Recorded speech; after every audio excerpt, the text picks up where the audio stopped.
Ir-rapport li żvela l-Prim Ministru jgħid b'mod ċar li l-eks Ministru Carm Mifsud Bonnici ta' ordni biex ma jittieħdux passi dixxiplinari kontra uffiċjali li kienu responsabbli mill-ħarba ta' 6 immigranti miċ-ċentru ta' detenzjoni li ntemmed bil-mewt ta' Ifeanyin Wokoye.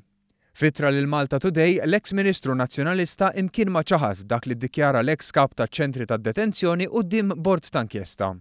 Il-logotenent Kurunell Brian Gatt kien qal li jrid jieħu passi dixxiplinari kontra l-uffiċjali li kienu responsabbli għal ħarba tal-immigranti, iżda twaqqaf milli jagħmel hekk minn Carm Mifsud Bonnici.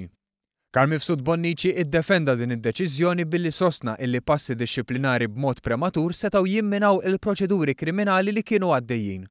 Iżda b'kuntrast għal dan, fl-istess ittra l-eks Ministru Nazzjonalista kwota stqarrija li ħareġ huwa stess u li semmi biss parti żgħira mill-inkjesta fejn intqal li fejn kien hemm lok jittieħdu passi dixxiplinari b'mod spedit. Jirriżulta li dawn il-passi dixxiplinari baqgħu qatt ma ttieħdu u kien biss fi frar ta' din is-sena li ttieħdet azzjoni fil-konfront tal-uffiċjali responsabbli. B'reazzjoni għal dan Mifsud Bonnici fl-ittra tiegħu farfar mir-responsabbiltà tal-Forzi Armati billi sostna li dawn ma kinux taħt il-Ministeru tiegħu. Fl-istess waqt huwa ttef at-tort kollu fuq il-Maġistrat Tonio Mikallef Trigona għaliex fi kliemu dan wisq biex ikkonkluda l-inkjesta maġisterjali. Il-kap tal-Oppozizzjoni baqa' jiddefendi l-aġir tad-deputat tiegħu u sallum għadha ma ntrefet l-ebda responsabbiltà politika għal mod kif Carm Mifsud Bonnici intervjena sabiex ma tittieħed l-ebda azzjoni brabta mal-mewt ta' immigrant Niġerjan.